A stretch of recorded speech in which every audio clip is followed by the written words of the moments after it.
ሚካኤል ያደረገው ታምር ይህ ነው። በአንዲት አገር ቅዱስ ሚካኤልን የምትወድ ገንዘቧ እጅግ የበዛም በገንዘብ የከበረች አንዲት ባልተጸጋ እንደነበረች ተነገረ። በየወሩም በታላቅ ደስታ ዝክሩን ትዘክር ነበር። በመትጋትም ለነዳያን ለሚስኪናን በጎ ሥራ ትሠራ ነበር።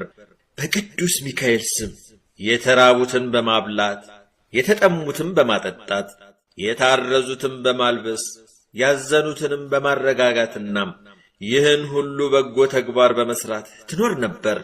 በሃይማኖት ጸንታ ይህንን ስታደርግ ሳለች ታላቅ የቁስለ ሥጋ ደዌ ያዛት።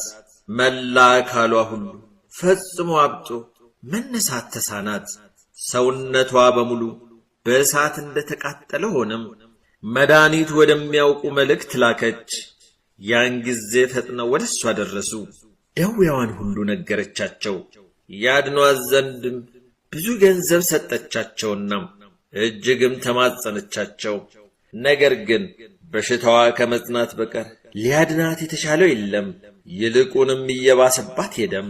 ያድናት ዘንድ ለባለ መድኃኒቶች ገንዘቧን ሰጥታ ብትጨርስም ጤና እንዳላገኘች ተረዳች። ወደ ሕያው እግዚአብሔር ለመነች። ዐይኖቿንም ወደ ሰማይ አንቅታ የምሕረት መልእክተኛ ሊቀ መላእክት ጌታዬ ቅዱስ ሚካኤል ሆይ ከዚህ ጽኑ ደዌ ታድነኝ ዘንድ ለምንሃለሁ። ለቤተ ክርስቲያንህም 12 ወቄት ወርቅ እሰጣለሁ። በየወሩም 12 ቀን ዝክርን አደርጋለሁ እያለች በታላቅ ቃል እየጮኸች ተማጸነች።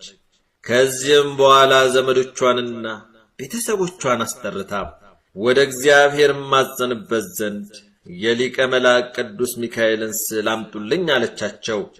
ያን ጊዜ በሰሌዳ የተሳለ የቅዱስ ሚካኤልን ስዕል አመጡላት። ያን ጊዜ ፈጥና ተነስታ የቅዱስ ሚካኤልን አማላጅነት አምና ስዕሉንም ተቀብላ አቀፈችው፣ ሳመችው። እየሰገደችም ሊቀ መላእክት ቅዱስ ሚካኤል ሆይ እርዳኝ፣ ከዚህ ጽኑ ደዌ ፈጽመህ አድነኝ። ዓለሙን ሁሉ በያዘ በእግዚአብሔር ፊት የምትቆም ስለ አዳም ልጆችም የምትማልድ አንተ ነህና የኔን ኃጢአትም እግዚአብሔር ይቅር ይለኝ ዘንድ ከዚህም ጽኑ ደዌ ያድነኝ ዘንድ የምትማልድ አንተ ነህና ሊቀ መላእክት ቅዱስ ሚካኤል ሆይ ከዚህ ደዌ ፈጽመህ ብታድነኝ የይቅርታህና የምሕረትህ ነጠብጣብም ቢያርፍብኝ በፍጹም ረድኤተ ምልጃህ እኔን አገልጋይህን ከበሽታዬ የዳንኩ እንደሆን ዝክርህን